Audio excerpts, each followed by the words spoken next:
जय शीतला माता। जौनपुर चौकिया धाम।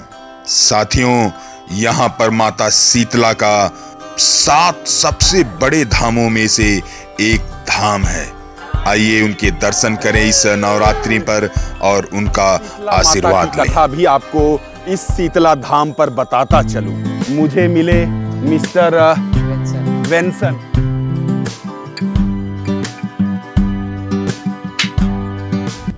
जय माता दी साथियों, आपका बहुत बहुत स्वागत है इस पेशकश में जो होने जा रही है जौनपुर के चौकिया धाम आदि शक्तिपीठ शीतला माता के धाम से। तो हम जौनपुर की तरफ बढ़ रहे हैं। वैसे तो साथियों जौनपुर पहचान का मोहताज नहीं है, मगर आपने मिर्जापुर वेब सीरीज देखी होगी तो उसमें रति भैया जहां से थे, जो गुड्डू भैया जिसे मारते हैं, वो जौनपुर के ही थे। नगर जौनपुर के मुहाने पे हम खड़े हैं और यहाँ से शीतला माता मंदिर चौकिया धाम की दूरी 3.6 किलोमीटर। जौनपुर शहर के अंदर चल रहे हैं। लोग तो जग जाते हैं, मगर शहर जो टियर 2 और टियर 3 वाले शहर होते हैं वो जगते धीरे धीरे हैं। तो शहर जग रहा है, लोग जग गए हैं। चलिए।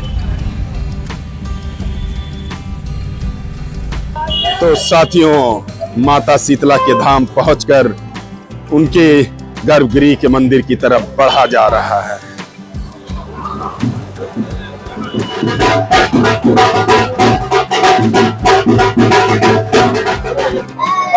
साथियों, आप देख ही रहे हैं इतनी लंबी कतार भक्तजनों की माता के दर्शन के लिए लगी है। तो हम भी अपने बारी का आने का इंतजार करने के लिए इस कतार में लगे हैं। अच्छी खासी भीड़ होती है, मतलब इस पूरे पूर्वांचल की अधिष्ठात्री देवी के रूप में इन्हें भक्तजन पूजते हैं। तो बहुत ही इनकी मान्यता है इस पूर्वांचल पूरे में, और वैसे भी यह एक आदि शक्ति पीठ है। तो चलिए दर्शन करते हैं। दर्शन करने के बाद आपको इसकी जो पौराणिक कथा है, जो इसके उद्भव की कथा है, उसे भी बताते हैं। बजरंग बली द्वारपाल के रूप में यहाँ पे प्रतिष्ठित है। अब हम लगभग मुख्य गर्भगृह के प्रवेश द्वार के मुहाने पर, मुखार बिंदु पर खड़े हैं। तो साथियों, अब मुख्य गर्भगृह के एकदम करीब आ गए हैं और आपको बताता चलूं, शीतला माता के इस धरा पर 7 जगह चरण पड़े हैं और यह जो जगह है वह 5वां जगह है, मतलब 5वां जगह है जहां पर शीतला माता के चरण इस धरती पे पड़े हैं। और यह दक्षिण मुखी शीतला माता का यहाँ विग्रह है। यहाँ पर 2 विग्रह है, छोटी शीतला माता और बड़ी शीतला माता का। दक्षिण दिशा में होने के पीछे भी बहुत रोचक कथा है। जब इस विग्रह को प्राप्त किया गया तो यह विग्रह को हर दिशा में खड़ा किया गया, बट दक्षिण दिशा के अलावा जितने भी दिशा थे उसमें यह जो विग्रह था, मूर्ति था, वह गिर जा रहा था। तो दक्षिण दिशा में इनके प्रतिष्ठित होने का यह एक जो पीछे कथा जाती है, यह है। लगभग बहुत करीब पहुंच गए हैं। जो बड़ी शीतला माता है उनका विग्रह तो दिखता है, मगर छोटी जो शीतला माता है वह अदृश्य रहती है। जय माता दी।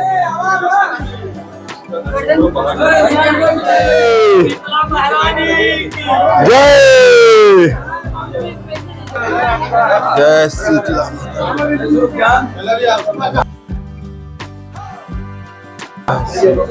तो साथियों, माता शीतला के दर्शन करने के बाद मंदिर का परिक्रमा लगा रहे हैं।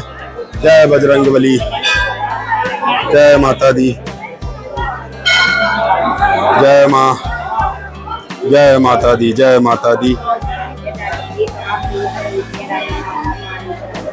शीतला माता की कथा भी आपको इस शीतला धाम पर बताता चलूं।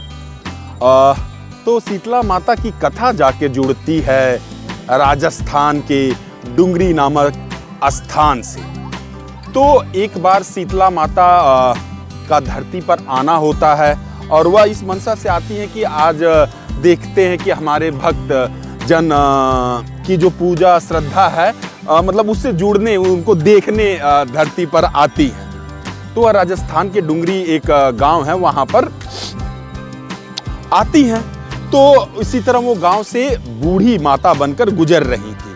तो एक स्त्री ने इसी तरह अनजाने में ही जो भात का गरम चावल का गरम जो जिसको हम लोग माढ़ बोलते हैं, उसके पानी को उसने फेंका और वह पूरा खौलता हुआ माढ़ व चावल का पानी माता शीतला के ऊपर गिर जाता है और उनकी मतलब गर्मी से, उनके तप से फोफले मतलब उनके शरीर पे आ जाते हैं और पूरे गांव भर वह यह कह के बुलाती हैं कि कोई मुझे पानी दे दो, मतलब जल डाल दो। तो वह कोई करता नहीं है। इसी तरह गांव के एक छोर में एक कुम्हारन होती है। तो उस कुम्हारन से भी माता ने वही कहा। तो कुम्हारन ने उसे बहुत प्रेम पूर्वक और माता के ऊपर शीतल जल डालना चालू किया और इस तरह से माँ को बहुत ठंडक महसूस हुई। फिर बात यहाँ पे आती है कि जब माँ को बैठने का स्थान जब कुम्हारन से बोलती है कि मैं कहाँ पे बैठूँ, मुझे थोड़ा सा बैठना है, तो अब कुम्हारन बोलती है कि माता आप तो देख ही रहे हैं मेरे घर में हर जगह दरिद्रता ही है, निर्धनता ही है, तो ऐसा कोई स्थान वह ढूंढने लगती है। तब माता देखती है कि सामने एक गधा होता है। तो उस गधा पे वो बैठती हैं झाड़ू लेकर और एक डोली लेकर और उसके घर की जितनी भी दरिद्रता होती है उसे साफ कर देती हैं। तो शीतला माता का जो सवारी है वह गधा है और उनके हाथ में एक झाड़ू होता है। और इस तरह फागुन मास के, फागुन मतलब जब होली होता है, फागुन मास के अष्टमी और सप्तमी और अष्टमी को बहुत विशाल मेला राजस्थान के उस डुंगरी पे लगता है। और जैसा मैंने गर्भगृह में बताया, यह माता चौकिया का धाम जौनपुर में माता शीतला का धाम 7 चरण पड़े थे इस धरती पर जब माता आई थी। तो यह 5वां वह स्थान है। और आपको यह मैंने दिखा ही चुका कि कितना आस्था है, कितना श्रद्धा है ये पूरे पूर्वांचल क्षेत्र में इस शीतला धाम का।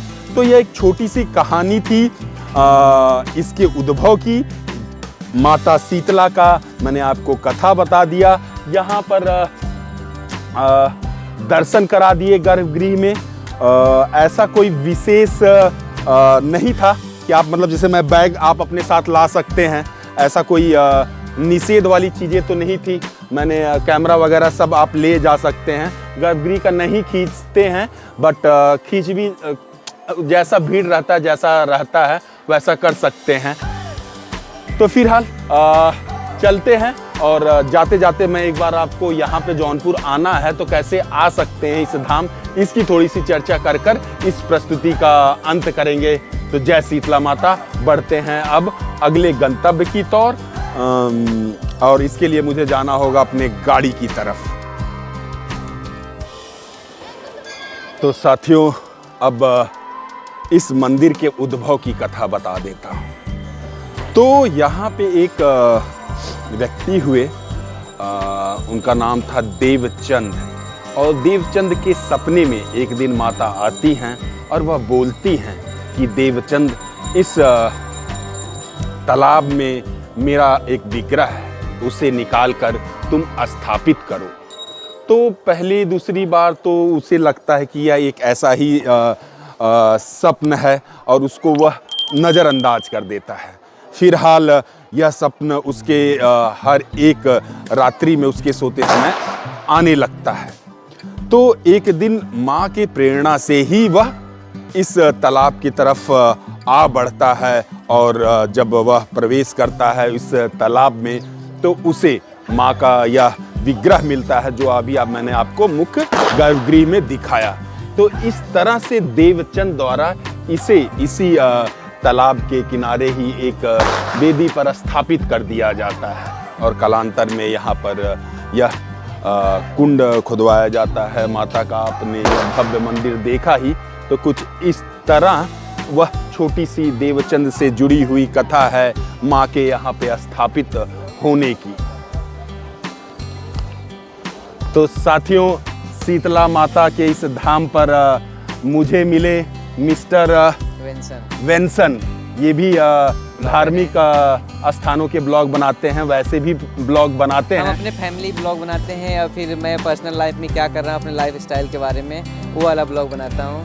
तो दे देंगे भैया डिस्क्रिप्शन में, आप डिस्क्रिप्शन check में कर मैं लीजिएगा इनका मेरा चैनल। दे दूंगा चैनल, आप चेक कीजिएगा। हाँ, तो कैसा लगा आपको यहाँ पे बहुत शीतला अच्छा लगा, माता बहुत धाम अच्छा आके? लगा, बहुत अच्छा लगा। वैसे पूर्वांचल में बहुत ही हम जौनपुर के ही रहने वाले ये हैं। तो जौनपुर की हैं, तब तो हम तो आते रहते हैं यहाँ का ब्लॉग, 1-2 ब्लॉग अपने चैनल पे इसका डाले हैं। अच्छा। हाँ, तो आज फिर से आज आए थे हमें माता जी निकली थी तो वही मम्मी जी बोली थी, मनौती मानी थी ना शीतला माता का, आएंगे दर्शन करने ठीक हो जाओगे।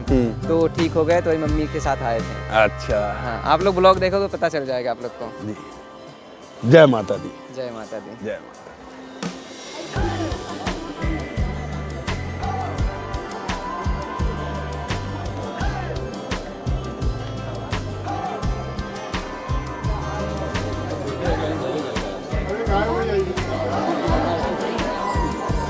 तो साथियों, मैं बोल रहा था कि अगर आप जौनपुर आना चाहें तो जौनपुर जंक्शन आ सकते हैं, स्टेशन आ सकते हैं, या भारत के हर एक बड़े शहर से जुड़ा हुआ है, क्योंकि जौनपुर के रूट से ही आप बनारस जाते हैं। आप हवाई मार्ग से आना चाहें तो यहाँ से लगभग आपको लग रहा है 30 किलोमीटर पर बाबतपुर हवाई अड्डा होगा, जिसे बनारस का भी कहते हैं हवाई अड्डा, मगर वो पर्टिकुलर जो जगह का नाम है बाबतपुर। तो आप दिल्ली बाबतपुर के लिए सड़क मार्ग तो आप देख ही रहे हैं। आप यदि मैं दिल्ली का ही यदि लूँ रेफरेंस, तो यमुना एक्सप्रेसवे से होते हुए आप आगरा लखनऊ एक्सप्रेसवे, उसके बाद सुल्तानपुर NH 731 पकड़ते हुए आप जौनपुर आ जाएं तो पूरा एक्सप्रेसवे और अच्छा खासा रोड बना हुआ है। आप पूर्वांचल एक्सप्रेसवे से भी आके एक भेलारा करके जगह है, वहाँ पे उतर के वहाँ से भी लगभग 100 किलोमीटर की दूरी पर रोड सही है, वहाँ से भी जौनपुर आ सकते हैं। तो कुछ इस तरह अगर आप शीतला माता के इस आदिशक्ति पीठ पर आना चाह रहे हैं तो बहुत ही सुगम मार्ग, तीनों ही सड़क, रेल और वायु से आ सकते हैं। तो चलिए इस प्रस्तुति से अब विदा लेते हैं और आपसे मिलते हैं अगली ऐसे ही धार्मिक और ऐतिहासिक प्रस्तुति के साथ। तब तक के लिए जय माता दी, और अपना प्यार इस चैनल पर बनाए रखें। Please like, share and subscribe the channel donkey माँ। जय माता दी। Donkey monkey traveller guys. हर हर महादेव, हर हर महादेव।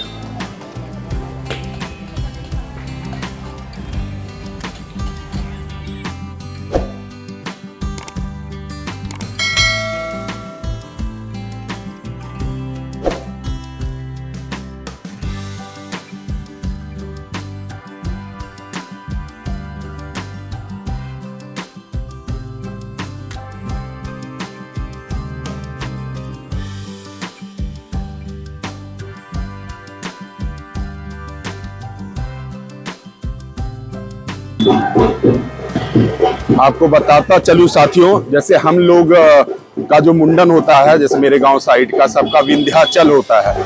तो जब विंध्याचल मुंडन के लिए जाते हैं बच्चों का, क्योंकि मेरा भी विंध्याचल ही हुआ है, तो परंपरागत तौर पे विंध्याचल के दर्शन के लिए, विंध्याचल में जो माता है विंध्याचल माता, उनका दर्शन करने से पूर्व आपको यहाँ पर आना होता है। तो हम लोग चौकिया आते हैं और शीतला माता को यहाँ पे पूड़ी वगैरह सब बनाते हैं, हलवा वगैरह वो चढ़ाया जाता है, सब खाते हैं। उसके बाद विंध्याचल की तरफ हम लोग जाते हैं। लोग तो जग जाते हैं, मगर शहर जो टियर 2 और टियर 3 वाले शहर होते हैं वो जगते धीरे धीरे हैं। तो शहर जग रहा है, लोग जग गए हैं। चलिए लगभग पहुंचने वाले ही हैं, पूछते पूछते पहुंच रहा हूं, क्योंकि ऐसे मंदिर शहर के अंदर होते हैं तो आपको गूगल मैप बहुत कंफ्यूज कर देता है। तो आपको पूछना ही सबसे बेहतर होता है जब आप किसी मंदिर के नज़दीक शहर के अंदर यदि मंदिर स्थित है तो।